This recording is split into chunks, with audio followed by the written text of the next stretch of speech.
Good evening, folks. This is the Factivist report for Monday.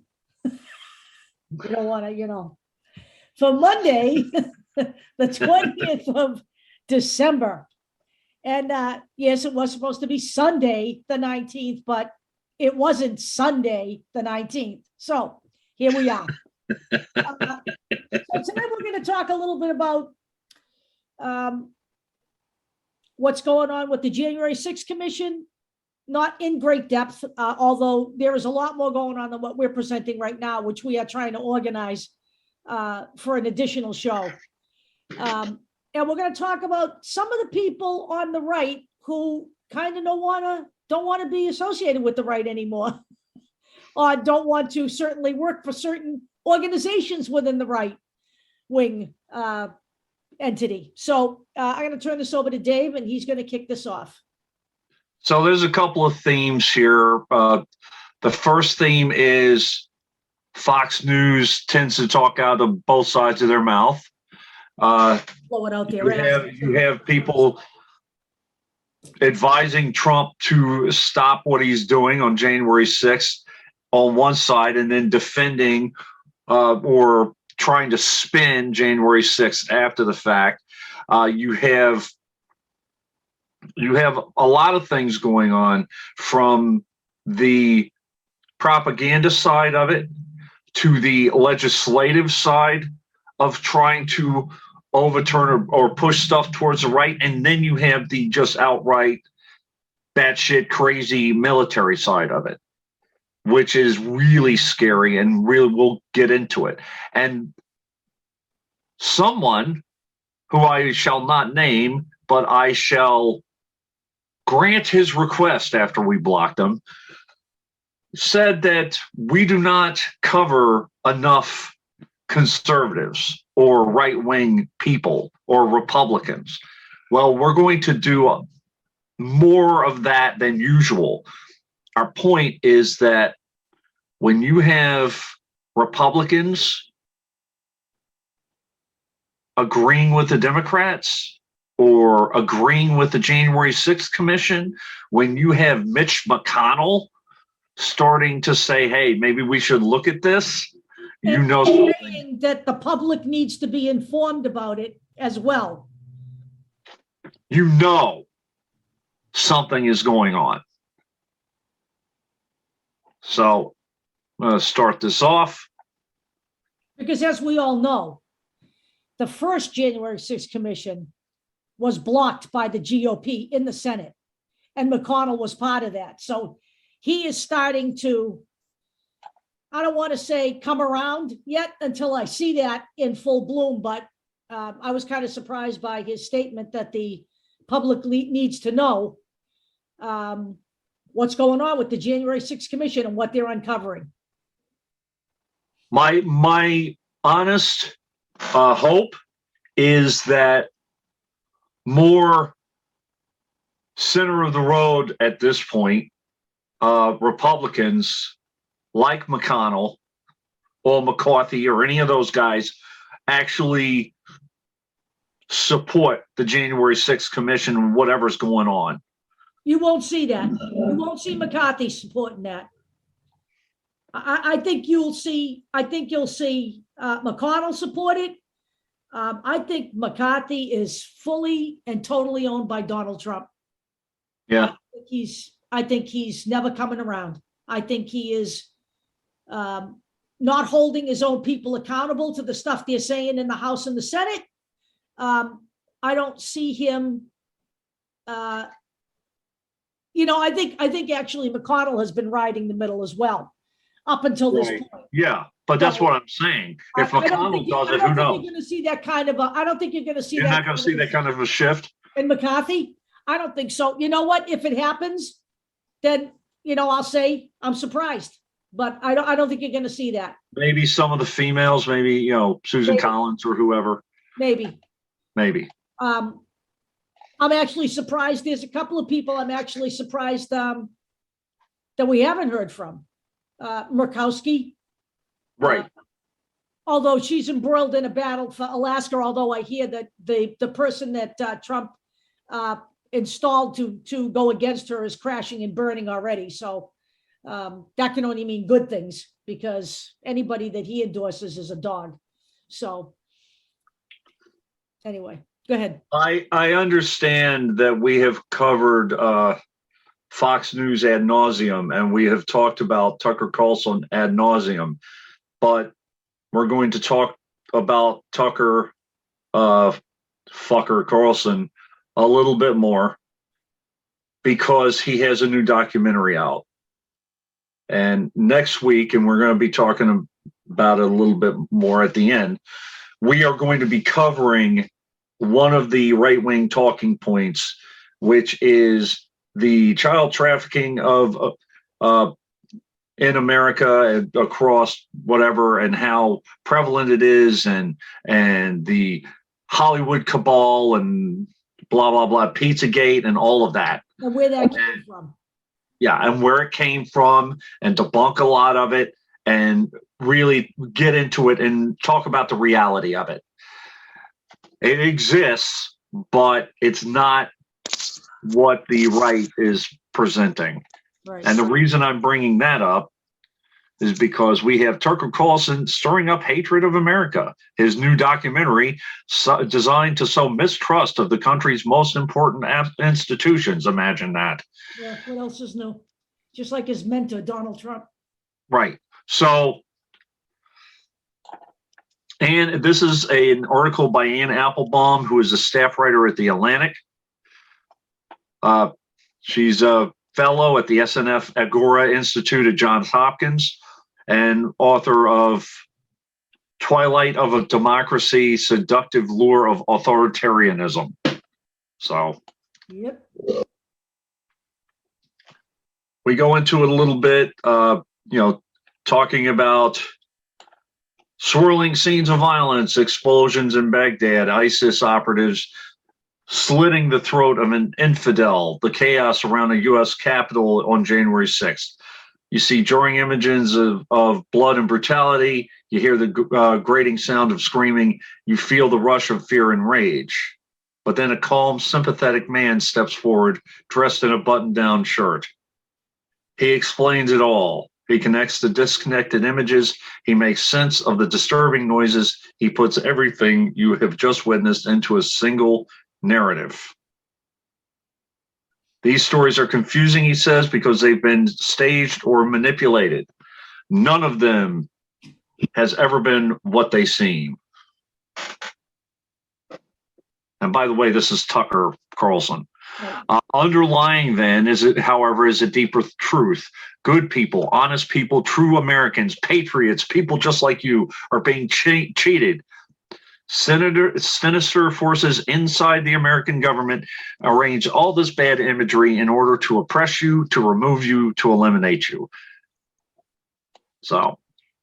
And this is exactly the way the right presents everything that happens here. Yep. From COVID-19 to January 6th. It's all the government doing this to oppress you, and we are your saviors. And that is exactly what they do. This, in essence, is the plot and structure of Patriot Purge, a documentary produced by Tucker Carlson and Scooter Downey, who is one of the originators of, guess what, Pizzagate. The first of 3 parts is now airing on the streaming service. It's a streaming service. You're paying for this. Fox Nation, about which more in a moment. You already know Carlson, the man in the button-down shirt. The preppy turned propagandist who adopted extremism after his career as a moderate Republican failed. The living, breathing embodiment of the word cynic.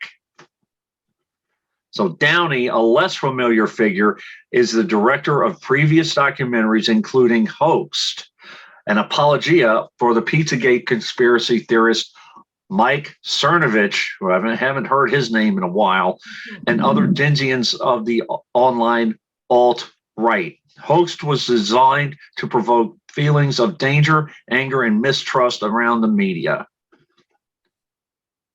Patriot Purge uses the same combination of violence, violent, rapidly changing film clips, ominous music, and earnest witnesses to provoke feelings of danger, anger, and mistrust around the FBI, the U.S. military, the White House, and the U.S. government as a whole. Why am I bringing this up? Because people within Fox News, people whom I don't agree with, who think that Fox News has done good work, and hasn't really, they were necessary and needed. They are leaving Fox News. Now, this is just another story from the Daily Beast, talking about Scooter Downing more. But this right here is Chris Wallace leaving Fox News, which is basically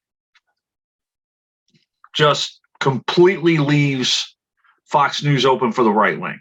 Yep. I put an article in here, or a transcript actually. Chris Wallace was pretty well known for an interview he did with Vladimir Putin. And he noted he was at Fox for 18 years. Yeah, he was at Fox for 18 years. Right. And he butted heads about right-wing talking points all the time. And then with Patriot Purge, he had enough. Yeah. So we have two people from something called the Dispatch.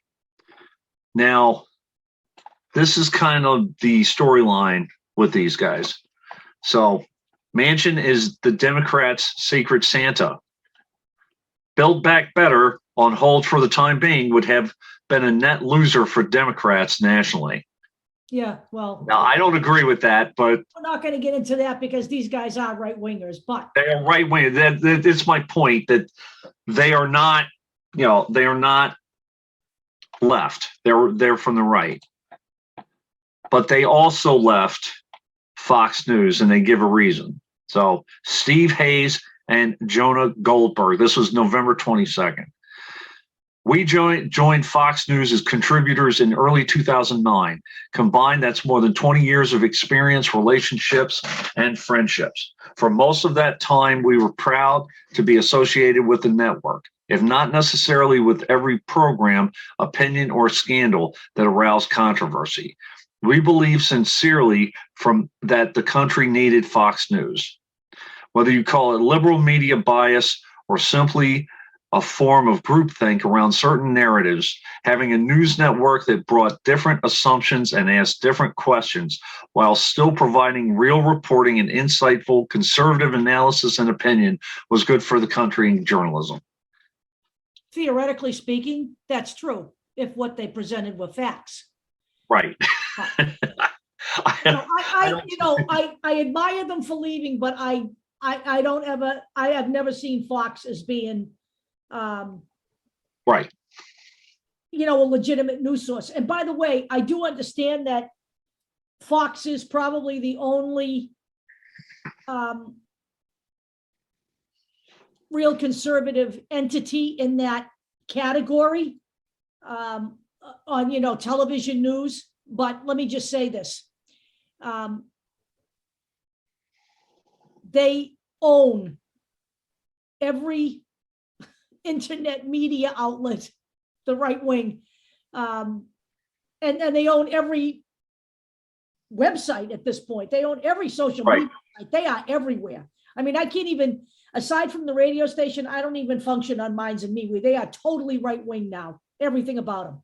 So, well, in terms of just sheer coverage, Rupert Murdoch is a monster. Yep. In terms of funding and coverage and all of that. Yep. And also, Deb has brought this point up over and over.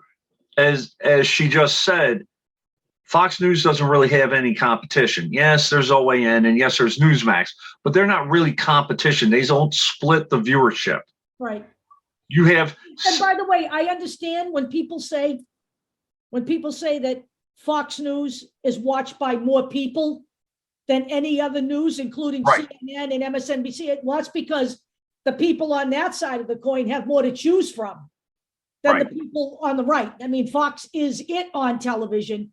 On the other side, you have MSNBC, you have CNN, you have a much more less radically right. You have Right. some centrist areas and stuff. You have some centrist, newscasts, and that's fine. But on the right, the far right, Fox is the dominant news source. Right. So Fox News still does real reporting, and there are still responsible conservatives providing valuable opinion and analysis. I'd like them to list them, but that's just me. But the voices of the responsible are being drowned out by the irresponsible. But the voices of the responsible are being drowned out by the irresponsible. Case in point, Patriot Purge, a 3-part series hosted by Tucker Carlson. The special, which ran on Fox's subscription streaming service earlier this month and was promoted by Fox News, is presented in the style of an expose, a hard-hitting piece of investigative journalism. In reality, it is a collection of incoherent conspiracy mongering, riddled with factual inaccuracies, half-truths, deceptive imagery, and damning omissions. And its message is clear. The U.S. government is targeting patriotic Americans in the same manner and with the same tools that it used to target al-Qaeda. Now, the domestic war on terror is here. It's coming for half the country, says one protagonist. The left is hunting the right, sticking them in Guantanamo Bay for American citizens, leaving them to rot, says another over a video of an individual in an orange jumpsuit being waterboarded. So you get the point. But when even these guys are pointing it out, you know there's some credence to it. They say it's not happening. I can see people just falling right into that. This is in America. I mean, it really is. Now we're getting into Fox News hosts sending texts to Mark Meadows, urging Trump to act as a January 6th attack unfolded. Afterwards, on their shows, Laura Ingraham spread the false claim of Antifa involvement, and Sean Hannity referred to the 2020 election as a train wreck. So, in other words, what they did was they were in panic mode while this thing was going on. We're trying to reach Mark Meadows to tell Trump to stop his supporters. But after all was said and done, they turned around and bootlicked for Trump. Yep. And reiterated the very lies that brought this whole thing on to begin with. That is not what journalists do, okay? So after this was brought out, after Liz Cheney read their tweets, let me see if I can find the exact. So it was Brian Kilmeade, Sean Hannity, and Laura Ingraham. So Laura Ingraham said, Mark, the president needs to tell people in the Capitol to go home. This is hurting all of us. He is destroying his legacy. What legacy? What fucking legacy? Mr. Kilmeade said, please get him on TV, destroying everything you have accomplished. Sean Hannity texted, can he make a statement, ask people to leave the Capitol? So, and here, recent developments in Fox News, well, we just talked about. Right. Chris Wallace leaving, Goldberg and Hayes leaving over the Patriot Purge thing. So what do they do after, what do those three Fox News contributors do? Fox News host takes the offensive about text to Meadows. They continue to downplay the January 6th attack and back Donald J. Trump while criticizing the Capitol siege investigation. So Ms. Hannity and Mr. Hannity, rather, sorry, and Ms. Ingram said on Tuesday that their texts were read aloud in Congress Monday night by Representative Liz Cheney, Republican of Wyoming, did not differ from their public statements that day. Yeah, that's a lie too. There you go.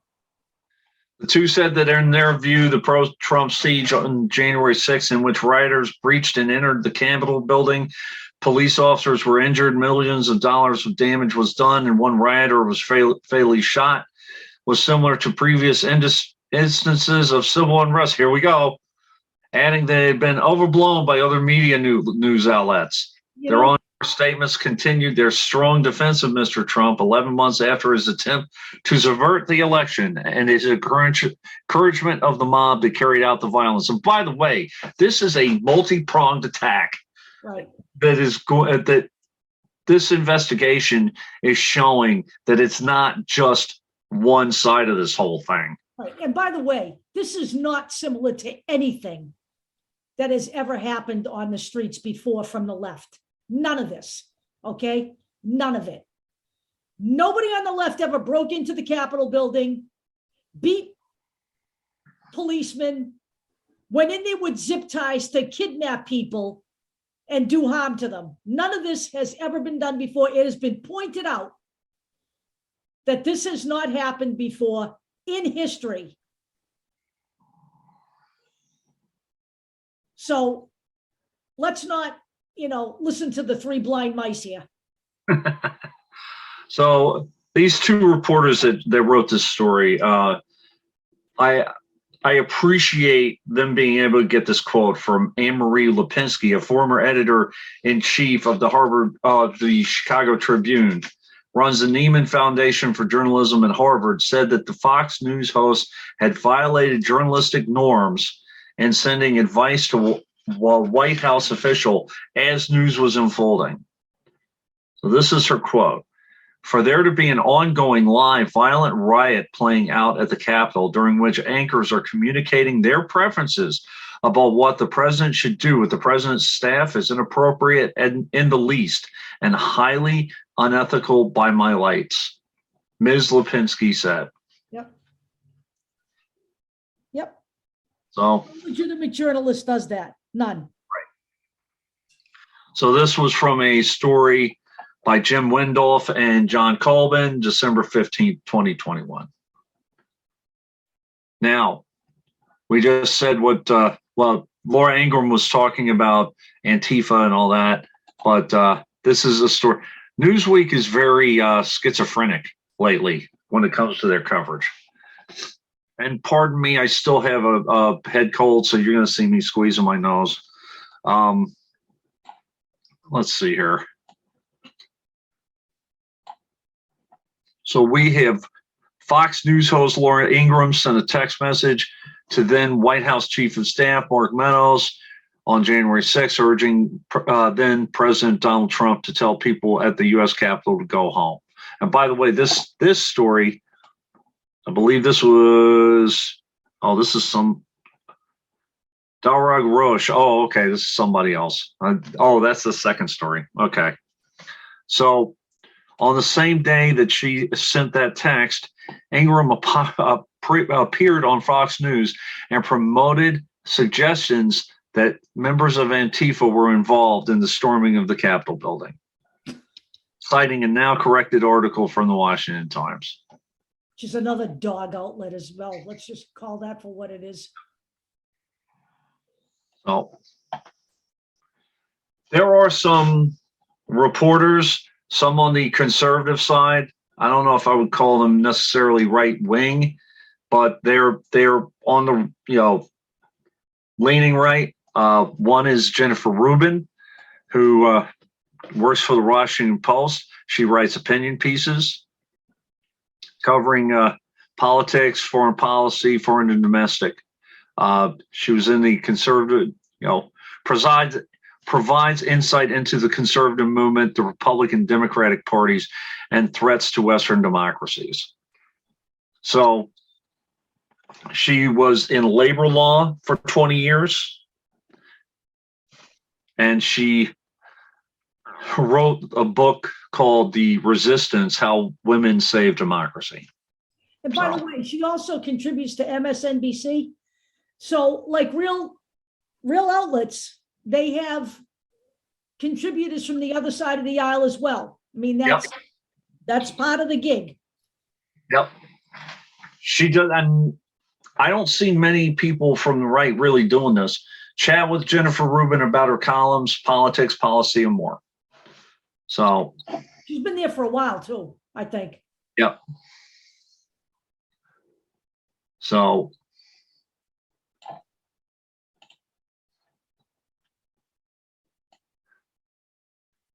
this is an opinion column. Most of the things I saw were opinion columns. They are informed opinion columns. Mark Meadows has already established a coup plot. Do we care enough to save the republic? We should. That remains to be seen. More and more things are coming to light.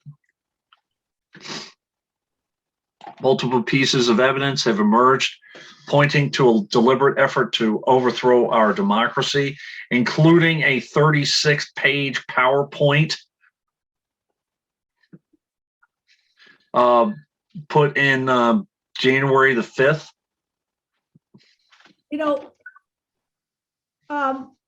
there is another opinion piece out there. I'll see if I can find it, that stated that there were actually two coup attempts.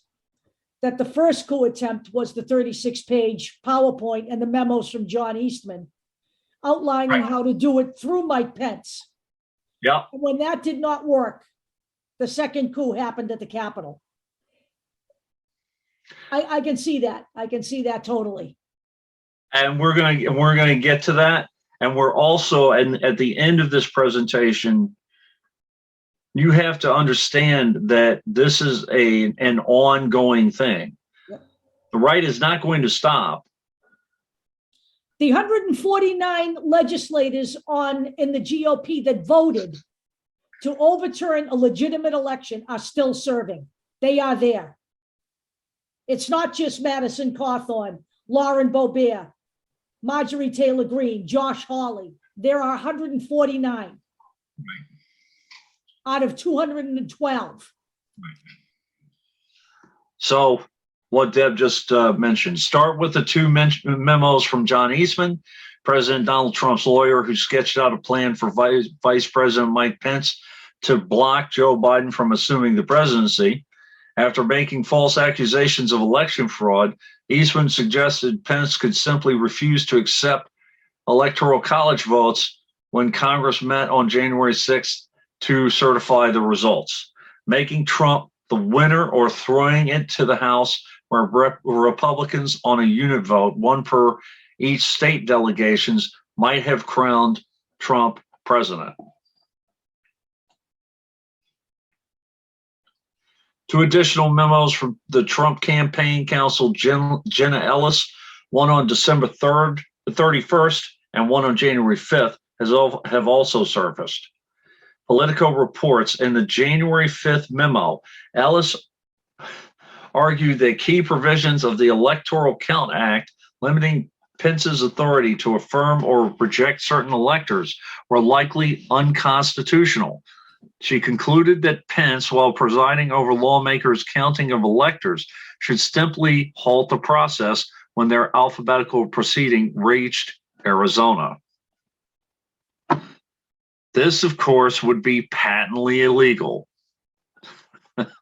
So we also know of Trump's efforts to force the Justice Department to declare the election was corrupt and leave the rest to me and Republicans in Congress. And we've seen the mind-boggling 38-page PowerPoint. It's very hard to find this thing.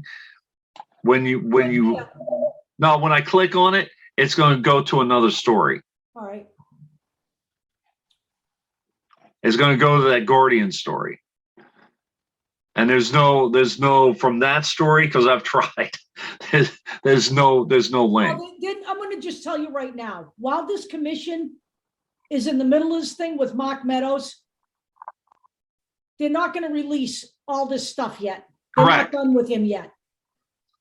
And the press is trying to scramble and figure out, there is something out there right now. I'm not going to say that what I'm going to show you is even the exact thing that Mark Meadows presented to the commission, or not Mark Meadows, but was taken from. So this is what's on right now. What's out there. So, number of graphs follow to show that there was a jump in the count. Talking about how, Michigan's votes were fixed. One slide shows a complicated web of claims stating that adjudicated ballots are totally at the whim of the operator or malicious actor. Another slide states that election fraud and foreign interference includes one tactic that is part of a larger strategic plan, and that other tactics include riots, threats, censorship, looting, etc. Presenting it as a key issue, the authors of the presentation claim that China's a big part of this whole thing. They're throwing China in there a lot. China has leveraged financial, non-governmental, and foreign allies, including Venezuela, to acquire influence and control U.S. voting infrastructure in at least 28 states. They go on to argue that this control would be utilized as a part of an ongoing globalist and socialist operation to subvert the will of the United States voters and install a Chinese ally. Jesus Christ, bunch of fucking nuts. This is a timeline about different things that happened in Venezuela and China. And here we go. The PowerPoint also claims that the Chinese Communist Party has financial control of the Dominion voting machines. Now, I don't know. Evidence of any of this? Of course not. No.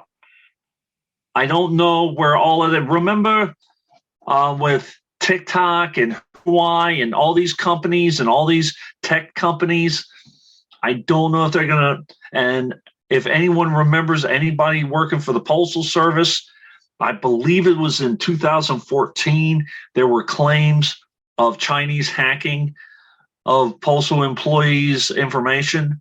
Remember all that? They've been targeting, Mike Pompeo and his little band of merry nitwits have had a bee up their ass over China since Trump got elected. China was the target, it has been the target. So I rest my case. I have nothing more to say there. There is no evidence to support claiming the 2020 election was subjected to widespread fraud. But wait a minute. Hold on. We have a graph here. And there's a picture of the Chinese flag. It's in a little button here, and you have little dollar signs moving from this button to Smartmatic. That must mean that money is moving from China. Yeah, whatever. Yeah. I'm just saying. It looked like a bunch of fucking. This looks like it was put together by a fucking 3-year-old. Just saying. Right. Over the course of several slides, the creators of this PowerPoint, and we're going to talk about. I believe I have something on this guy that he was a military guy that made it. He's also being deposed. He was questioned already. He actually stated that he met with Mark Meadows at the White House. Yeah, I'm not surprised. Yeah. Over the course of several slides, the creators of the PowerPoint state that the Chinese Communist Party also control testing for Smartmatic software operation on Dominion voting machines, and they embedded anything they wanted. On a page of recommendations, the authors suggested that members of Congress be briefed on foreign interference and that a national security emergency be declared. So, the Russian meddling was bullcrap, but Chinese meddling is completely, I'm just saying. Declare electronic voting in all states invalid, the author suggests. So it goes on.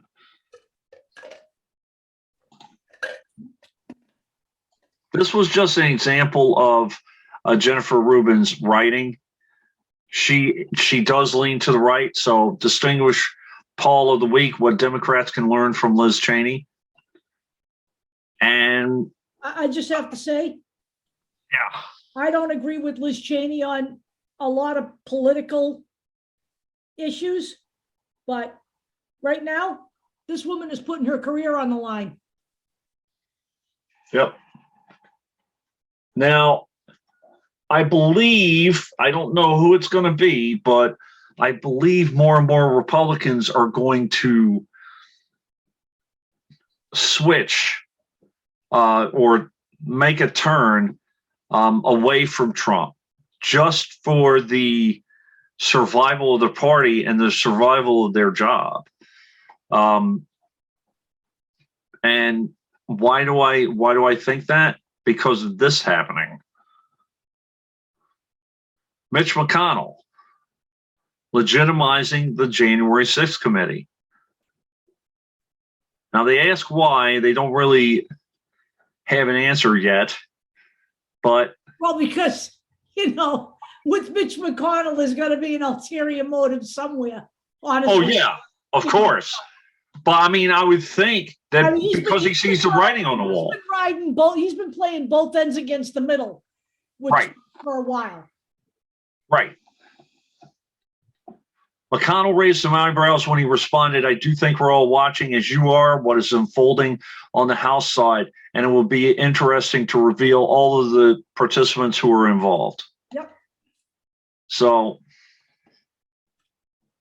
there you go. They will be releasing the names of all the Republican politicians who sent texts to the White House in the middle of all of this as well. They've already announced that they're going to make those names public soon. They haven't done it yet. But I believe that's because they want to make sure they have everything before they do that. I think they're being cautious about that. But they really want the names released so that people don't speculate who it might be. So this is a little more detail about what Mark Meadows did. He did, they do discuss a little bit about what he said about the PowerPoint. He said he liked it. He thought it was a good idea. There's also, I have a letter in the sources if you guys are interested in reading it. It is a letter to Meadows' attorney, George Terwilliger, basically holding him in contempt, holding Mark Meadows in contempt. Yes, and they did vote to hold him in contempt. The committee did, 9-0. The full House votes tomorrow. I'm not going to read this I'm not going to read this thing. It's a little redacted. It doesn't have his address, obviously, but Terwilliger's address. But this is the letter on December 7th, saying that they're going to hold Mr. Meadows in contempt. Yep. I believe he was scheduled to meet on December 8th, but he said he wasn't going to come. So first he agreed, and then he backed out. He did agree at the beginning. That's because Big Daddy, the Orange Jackaloon, got a hold of him. This is an article from something called the Daily 202 lunchtime newsletter featuring political analysis. This is from Oliver Knox. Caroline Anders is credited as a researcher. December 14th of this year, and talks about the Meadows text and the PowerPoint take January 6th inside the White House. So a PowerPoint presentation for arguing for overturning the 2020 election, and a series of urgent text messages from the allies of former president begging for him to call off the riot. So it's kind of what we were talking about before. Let me see. I'm pretty sure that there are some, I think this is the one where it has some of these PowerPoints, or maybe not.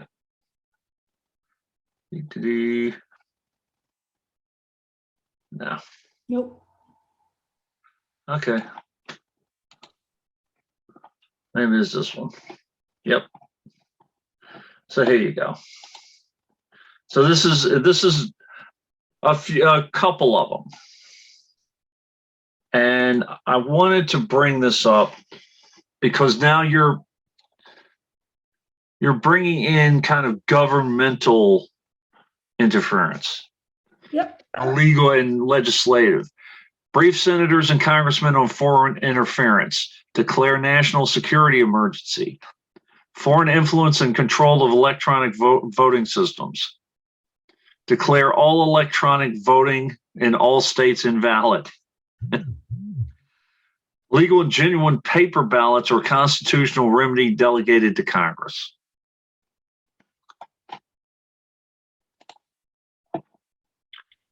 Options for the 6th of January. Vice President Pence seats Republican electors over the objections of Democrats in states where fraud occurred. So that's nowhere, but okay. Vice President Pence rejects the electors from states where fraud occurred, causing the election to be decided by remaining electoral votes. Or Vice President Pence delays the decision in order to allow for a vetting and subsequent counting of all the legal paper ballots. They had this all worked out. Yeah. All of it. All of this was planned out. Yes, this was it was a spur of the moment kind of thing. Yep. Yeah. And all of this is behind the scenes. Nobody knew, other than the people kind of pulling the strings, knew what was going on. That's why you have to have this commission. Right. For example, I had no idea they briefed the GOP members of the Senate and the House on this beforehand.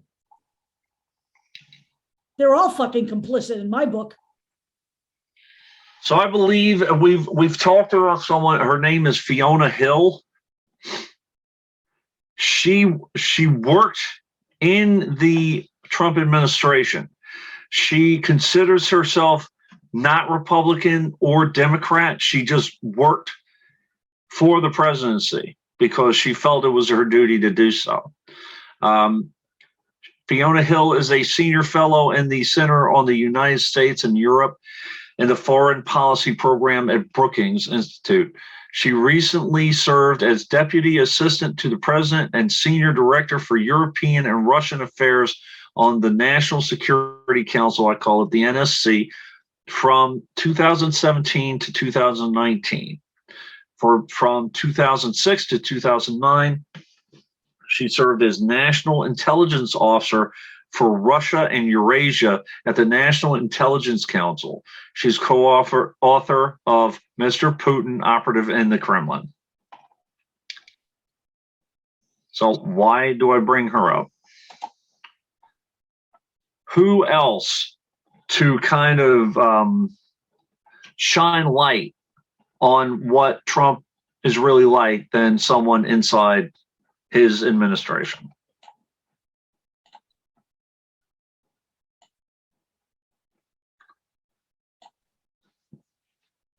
If he, and that's Donald Trump, makes a successful return in 2024, democracy is done. I tend to agree with her. I agree with her. I don't think people see this, and it's mind-boggling to me.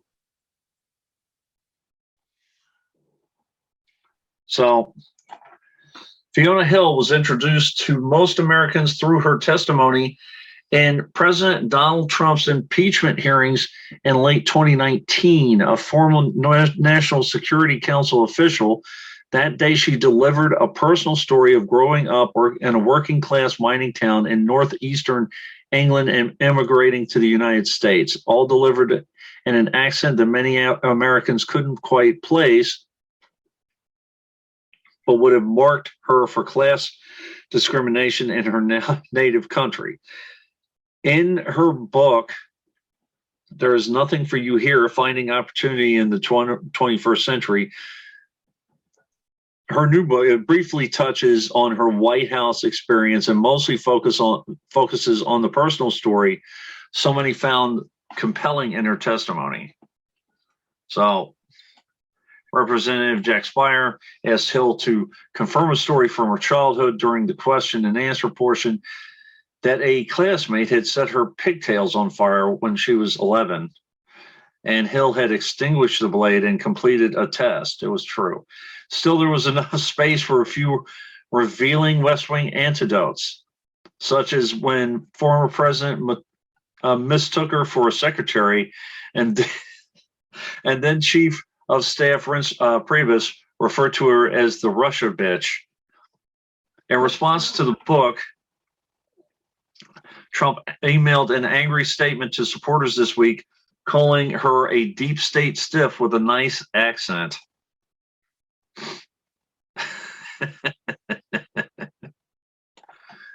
I haven't read the book yet, but I've heard she hits pretty hard. So why do I bring this up? I mean, she talks about some of the back, the backstory. This is a podcast, Putin, Trump, and the Road to Authoritarianism, which she participated in. But this is something that I found a little interesting. That time that Trump whined about not winning the Nobel Peace Prize. Now, I mean, I don't think that Obama deserved it, but he definitely doesn't deserve it. Right. What the fuck has he done? As Fiona Hill points out in her memoir, working anywhere near Trump meant listening endlessly to his pet peeves, and nothing riled him up more than his predecessor's Nobel Prizes. Now, we've talked about Bill Gates, who wanted a Nobel Prize before. It's a lot about ego. It is. I found out if you just go on the Nobel site, there is a specific selection process, but you don't know who nominated who or who was nominated, except for the winner, for 50 years. Right. So it's very clandestine and secret and blah, blah, blah. And there's a lot of hype behind the Nobel Prize. There was a Nobel Prize given to two individuals. This was a science Nobel. I think it was in 2015.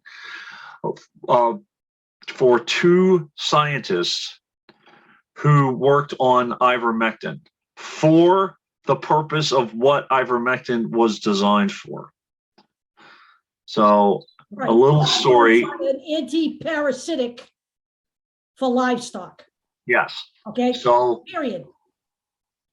A couple of nights ago, when I really wasn't feeling well and really couldn't reach for the remote anymore, I fell asleep to OAN, and and some medical schmuck was talking about ivermectin, the miracle drug that is a Nobel Prize winner.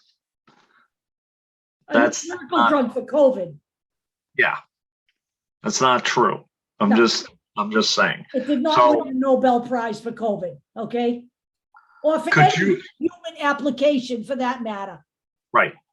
Could you imagine if Donald Trump won the Nobel Prize? Oh, good God, no. Oh, my head. Yeah, no. Nope. So here's kind of the final part of this. We're going to get away from the January 6th stuff, because in terms of strategy of the right wing of this country, we have three main parts of it. We have the legislation part, we have the propaganda and information part, and then we have the sheer force part of it. So here's what I mean.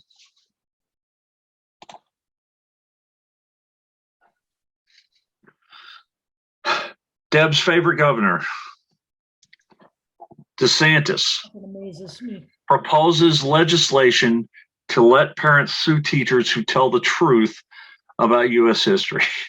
This was what my video was about today. Yes. So, by the way, you don't need legislation to allow someone to sue. They're not going to win. So what my question is are you making it a law that teachers can't teach history? Yes. That's what it sounds like to me. Well, here's what it is. Because I went through this today. Basically, he wants teachers to only teach based on the facts of the Declaration of Independence. All right. He is calling that. Can you scroll a little bit? I want to make sure I use the right term. He is calling that based on the largely universal principles stated in the Declaration of Independence. The problem is there were no universal principles in the Declaration of Independence. Black people were owned by white people. White women were not even afforded those rights as well. So basically, what he is doing is putting a law in place that demands that teachers lie to students. This is exactly what this is, period. It's called the Stop Woke Act. All right. I mean, you know what? That's another thing we're going to talk about coming up. Woke. Yep. That's another right-wing narrative. There are so many of the right-wing narratives that have taken hold in this country that we are in a very scary place right now. He is literally using the blueprint for Governor Abbott's abortion bill and applying it to critical race, because in Texas, you can sue an abortion provider if you know that they have provided an abortion to a woman after 6 weeks. And it's done. It's been done. It's been done. Okay. They are doing it.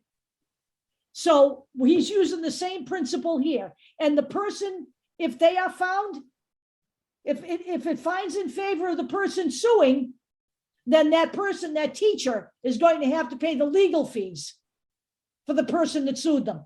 You know, let me just call this for what it is, folks. This is fascism, pure and simple right here. They will tell you this is about freedom. This is not about freedom. This is not about parental freedom. It's not about parental rights. This is fascism. This is changing America's history to fit what they want it to be going forward. And by the way, we're not just talking about blacks and women. Chinese Americans, they have a history in America. Asian Americans, Japanese, the Native Americans. the gay Americans. Yep. So that's one part of it. Now we get to the military part, which scares the living hell out of me. So this is the guy that I was talking about before. This is Newsweek. Millions of angry armed Americans stand ready to seize power if Trump loses in 2024. This is David H. Friedman. If you look for him on the internet, you have to put H in there because there's a lot of David Freemans out there. And he is on the left. So, or it seems like he's on the left. He talks about healthcare and that sort of stuff. So, I am just saying that there is no way on God's green earth that people should ever think that this cannot happen again. There is no way on God's green earth that people should ever think that this cannot happen here. Okay? Yeah. That is, I don't think anybody could ever have assumed that was going to happen on January 6th. People better understand something. This can happen here. The right is highly armed, all right, no matter how you look at this. Mike Wampus Niesnany is a 73-year-old Vietnam veteran who walks with a cane from the combat wounds he received during his service. This disability does not keep him from making a living selling custom motorcycle luggage racks from his home in Gainesville, Georgia. Neither will it slow him down when it's time to visit Washington, D.C., heavily armed and ready to do his part in overthrowing the United States government. Millions of fellow would-be insurrectionists would be there too. Niesnany says a ticking time bomb targeting the Capitol. There are lots of fully armed people wondering what's happening to this country. Are we going to let Biden keep destroying it? Or do we need to get rid of him? How long has Biden been in? He's not even been in a year. January 20th is a year, okay? Yep. Stop, okay? Enough. I've heard enough. We're only going to take so much before we fight back. The 2024 election, he adds, may be the trigger. Now, not for nothing. Has anybody seen Quora? I've been on there. Yeah. They're all over the place. You know, they own social media. They have taken over every possible site. Phenomenon goes well beyond the growth of militias, which have become a feature of American life, at least since the Ku Klux Klan rose to power after the Civil War. And we've talked about the Proud Boys and the Oath Keepers. Groups like the Proud Boys and the Oath Keepers, which took part in January 6th riot and the Capitol, may have played organizational roles, have grown in membership. By the way, there is also a group called the Constitutional Sheriffs. Right. Which are also highly unconstitutional and not interested in protecting the law. Now, I understand that people criticize the military a lot, but no matter what happens to this country, we're going to need some sort of military at some point, just so you know. I agree that there is a glut of military spending. However, when 3 U.S. generals talk about the military having to prepare now for a 2024 insurrection, I'm going to listen. I am too. These are 3 retired generals.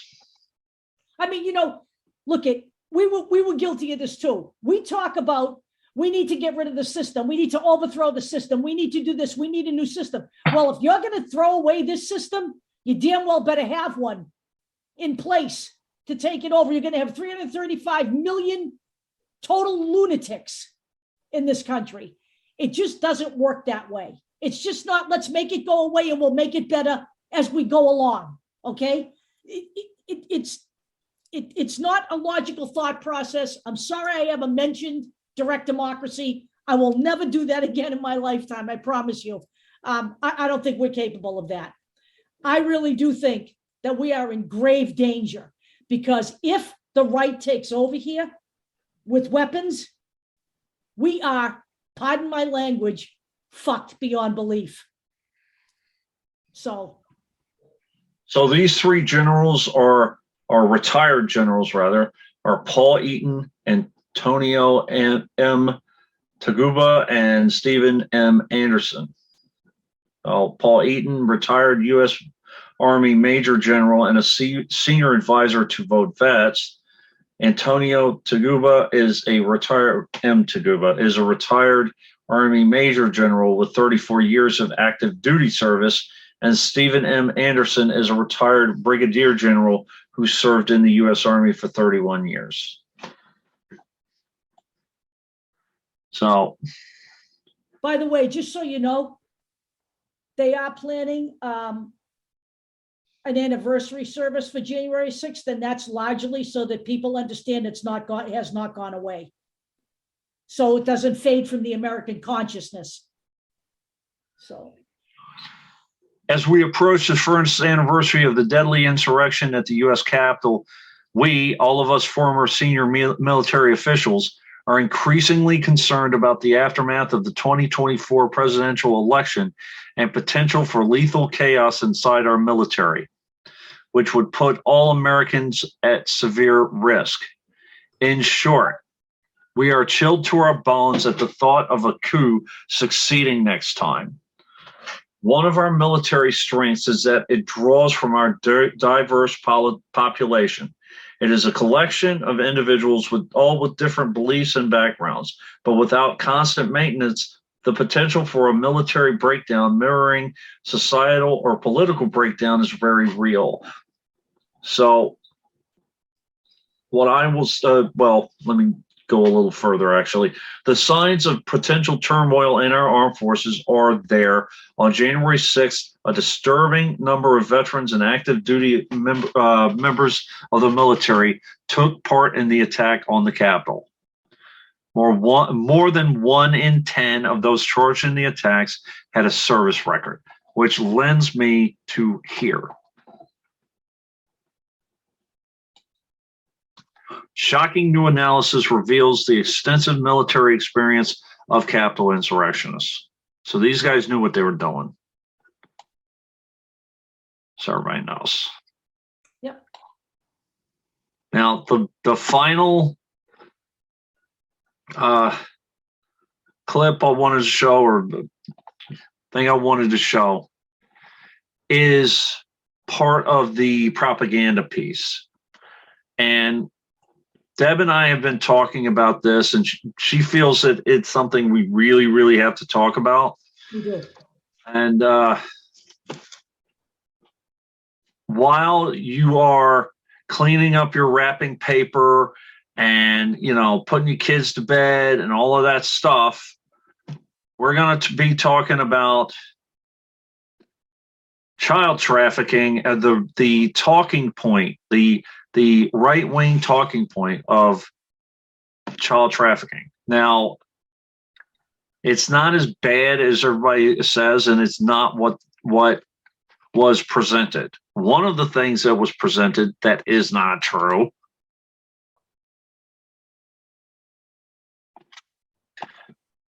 a Wayfair child trafficking conspiracy theory is flourishing on TikTok, despite it being completely false. It does not matter that it's false.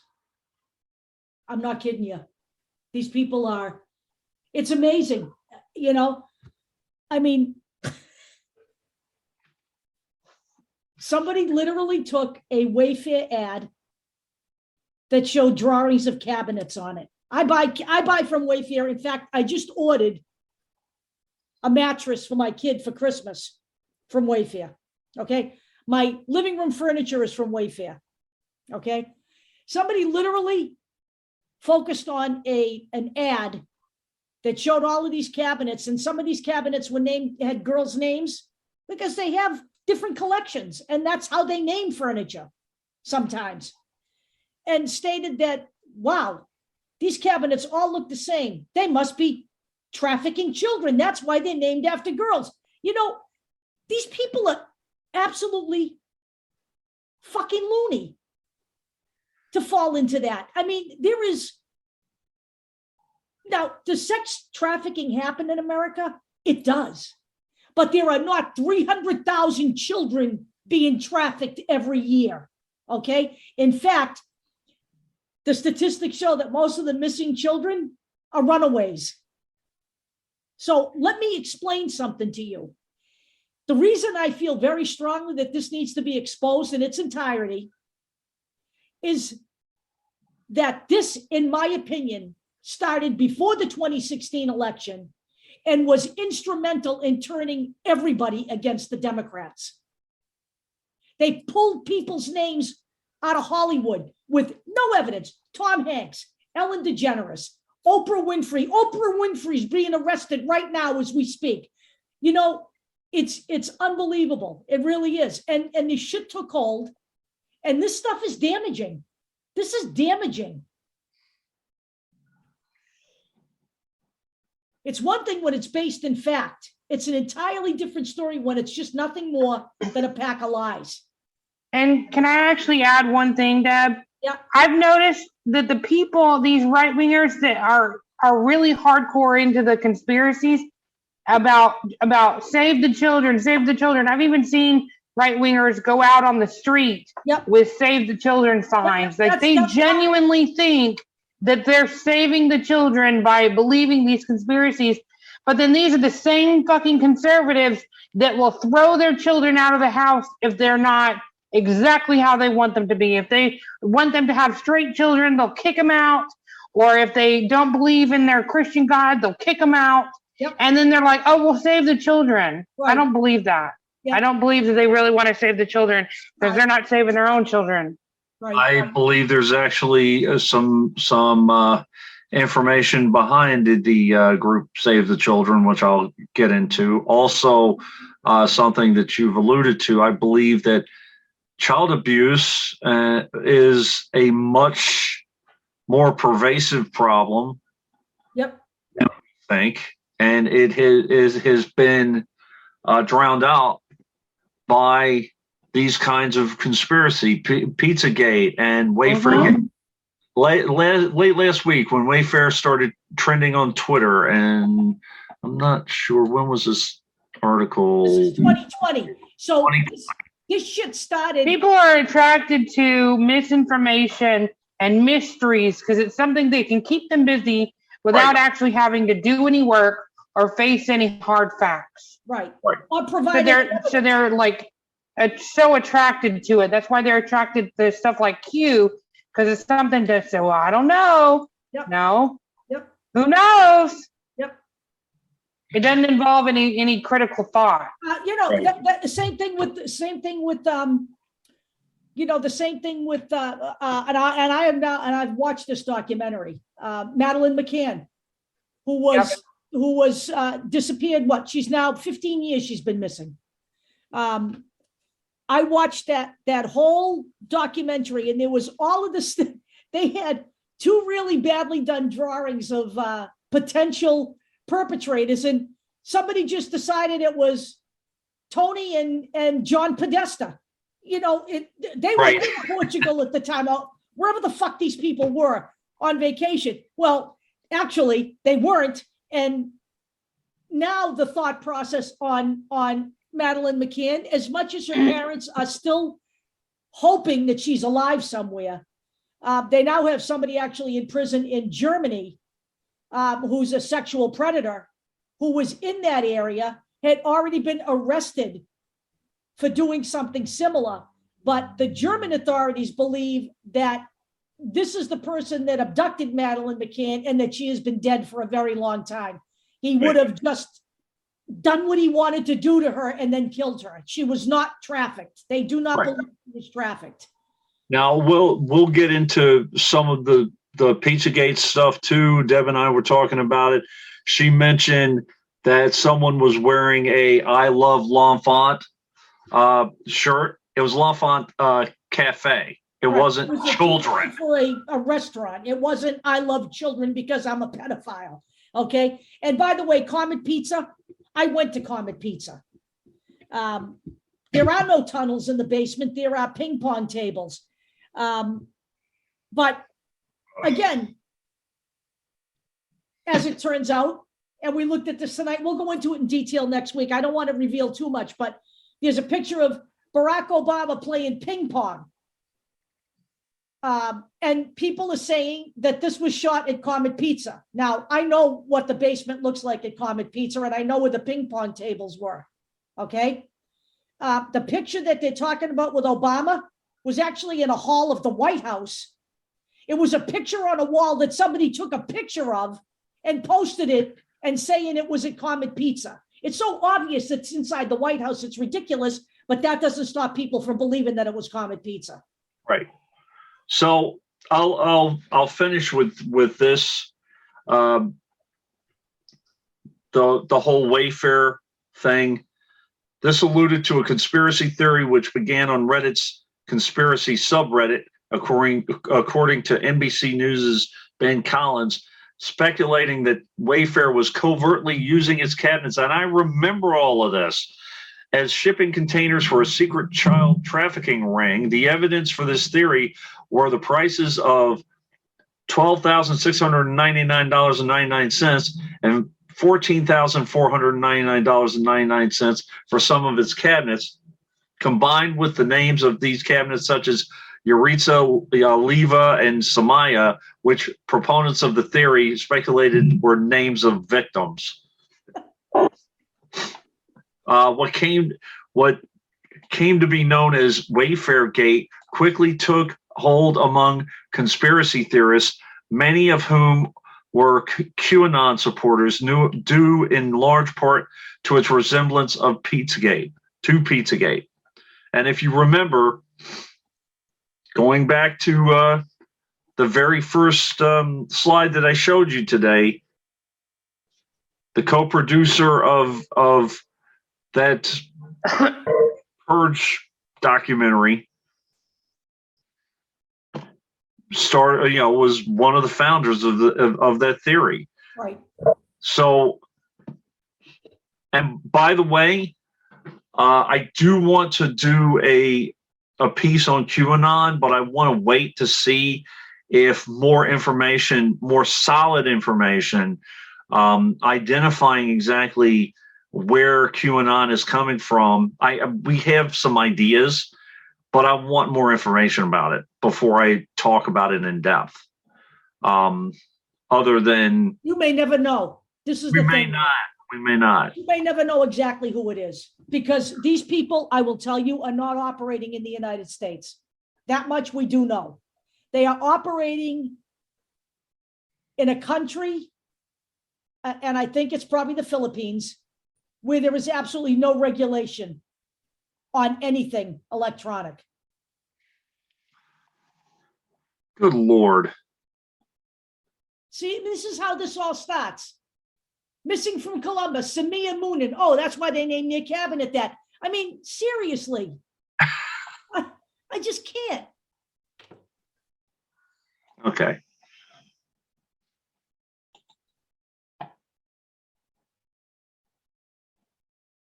So that's where we are. And by the way, there is also a story out there about how that whole Wayfair conspiracy theory actually hurt children. It did harm to real children. We'll talk about that next week. Yeah, I'll put that in next week. Yeah. So yeah, we have a bunch of details on that, and we want to do it right. We didn't want to just squeeze it in. Right. And by the way, guys, actually, it's my insistence that we do it in depth, because I really do believe that is where all of this started. All of this, the Democrats are the evil, baby-eating, child sex trafficking, Hollywood elite, party-going, sacrificing children, and the good Republican conservatives are going to save the children. That is exactly That is exactly the narrative that started the turn in this country. I really believe this. When I go back and look at all of it, it is not based on political ideology. It is based on bullshit. Okay. By the way, there are so many right-wing talking points. That's not the only one. We are not done with covering press, with news outlets. We're not.